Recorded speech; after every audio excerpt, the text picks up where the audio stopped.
This is your 2 a.m. food dude and K, and I'm angry, but I'll get to that in a minute. Otherwise, right now I'm going to kick off episode 2 with another classic staple favorite, mozzarella sticks.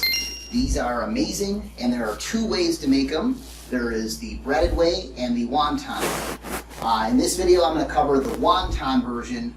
In a different video I'll show you how to make the breaded ones. Some people like the breaded ones more. I'm one of those people. But some people like the wonton ones more. And we're going to start with those. So here we go. Difficulty, 1 star. These are super easy to make. Anybody can make these. Mess. Also, these are not very messy. They don't make that big of a mess, at least this version. So not a lot to worry about there. Time. Surprisingly, these don't take that long either. For as delicious as they are, they don't take that long to make. And cost. Cost-wise, these are pretty affordable too. The main expense is the mozzarella cheese, but other than that, they're pretty low cost. So why am I angry? I'm angry because I already made this video, but for some reason, camera B just decided that it was only going to record for 1 minute and 36 seconds and then shut itself off silently and then just not tell me. So here I am finishing the video, talking to camera B, thinking I'm cool, and it's been off for over a half hour. So if you see me shoryukening a media device, or in the next video I only have 1 camera, it's probably because I gave camera B a 360 spinning pile driver and it no longer functions. Okay, so let's get started. The first thing you're going to need is an 8-ounce or many 8-ounce blocks of mozzarella cheese. Now I'm just going to make a few of them just so you understand how to do this, but I would encourage you to make thousands more of these. Basically just empty your freezer out and fill these up completely with mozzarella sticks. These are the best thing to have on hand and in stock. Never run out of these or I will personally be mad at you. The next thing you're going to need is a package of wontons. The only other thing you really need is a bowl of water and a brush. If you don't have a brush, get a brush. It's way better. Also, some people substitute egg instead of water. You can whip up an egg in there and use that. It actually seals a lot tighter and better, but I just like to use lots of water. Either way, it'll work. So the first thing you're going to want to do is cut up your cheese. Take your block of cheese and cut it into little pieces. I would say your ideal piece is about this big. Now I weighed one of these earlier. It's about exactly 0.5 ounces. Anything more than this is just way too much cheese. You'll be backed up, so are your friends forever. You don't want that, that's horrible. So try to cut it into little 0.5 ounce strips. That's the perfect amount for a wonton wrapper, in my opinion.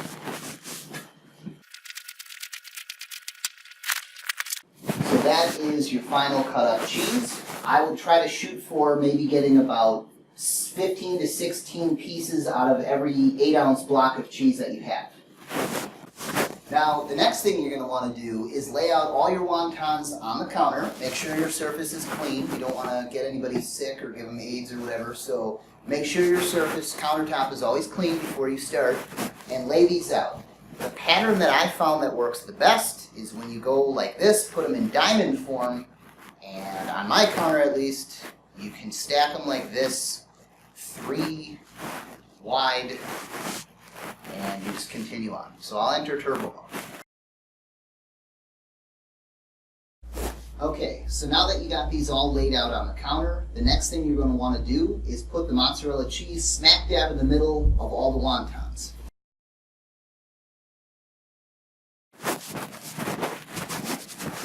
Now, the other thing you're going to need is a cookie sheet and a piece of wax paper to put the final product on when it's finished.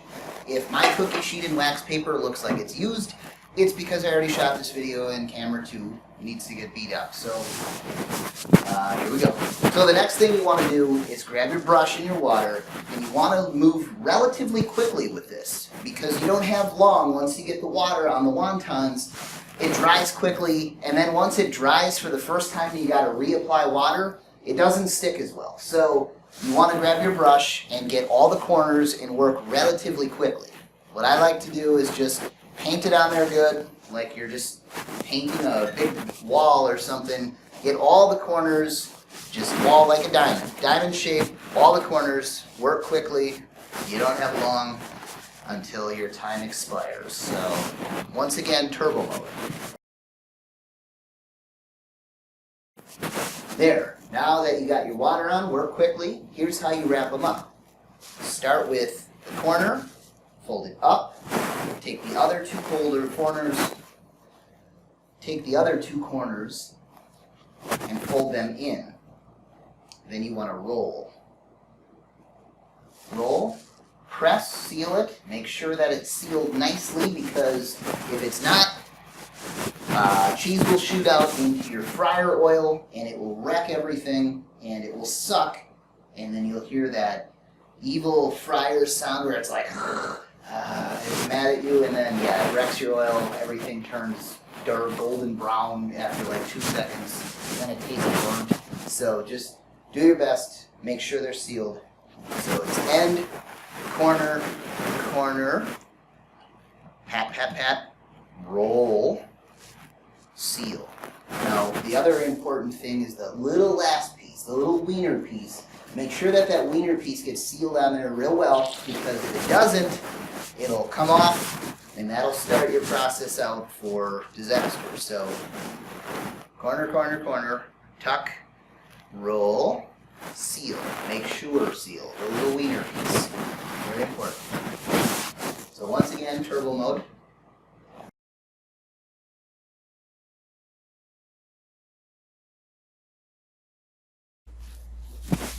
There. So when you're done, you should end up with a nice, beautiful tray of mozzarella sticks on this pan. The next thing you're going to want to do is put it in the freezer, let them set up. Now, if you're going to make them immediately, I would advise putting a few aside, and they should be ready to go. A standard order, I would say, for your football gamer dudes or your guests or your friends is 5. An order should be about 5. I think that's the perfect amount. We're going to give this fryer another minute to warm up. Meanwhile, we'll put these in the freezer.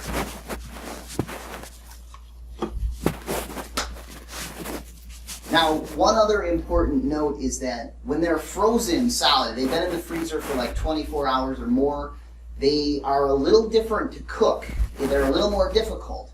When they're raw and they're fresh, they really don't take that long at all, because the cheese is already soft. So what you want to do is basically put these in, drop them down. I would say the frying temperature should be between 350 and 375 is ideal.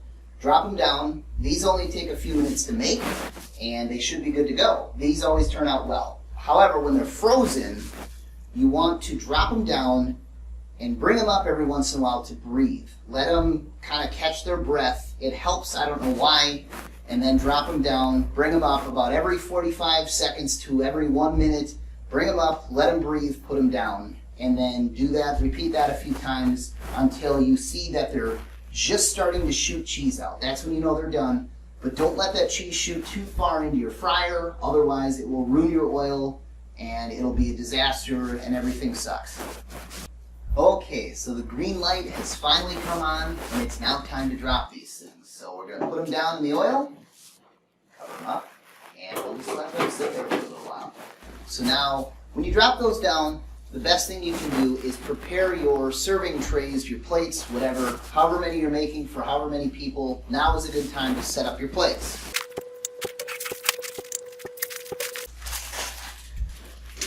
I always like to serve in these little plastic baskets. I think it makes it a lot more authentic if you use ramekins and you use baskets. If you like these, I got these at the dollar store. You get like 4 for $1, so I bought like 100,000. Next, you want to fill up your ramekin with your red sauce. This is my makeshift red because I'm in a bind here, a little bit of a hurry. Otherwise, I would use my own red sauce. But if you're ever in a bind or a hurry, you can use the jarred pizza sauce. I think that works the best. So we're going to put this in the mic.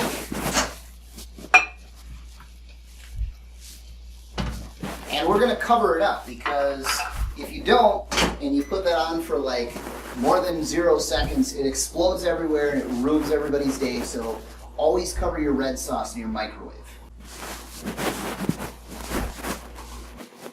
Now we're going to take a peek at these. These are looking mighty nice. Very nice.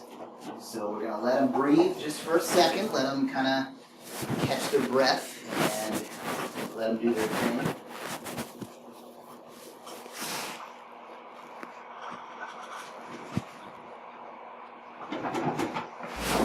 We're going to drop them back down. Probably repeat that process 1 or 2 more times and they should be good to go.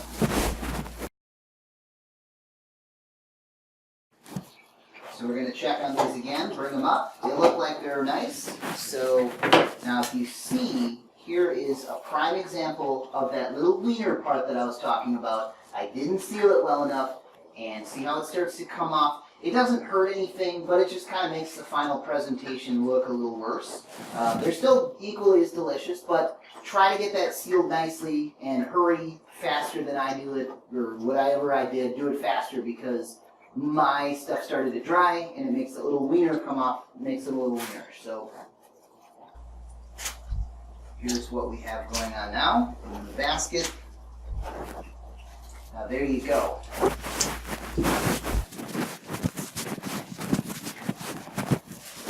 So here is your final product. It is a delicious basket of mozzarella sticks with marinara. I hope you enjoy these as much as I do. These are always a classic favorite. Serve these at every party you do. These are always one of the first appetizers that are gone, so serve these always. I hope you enjoy this. I'm your 2 AM food dude, MK.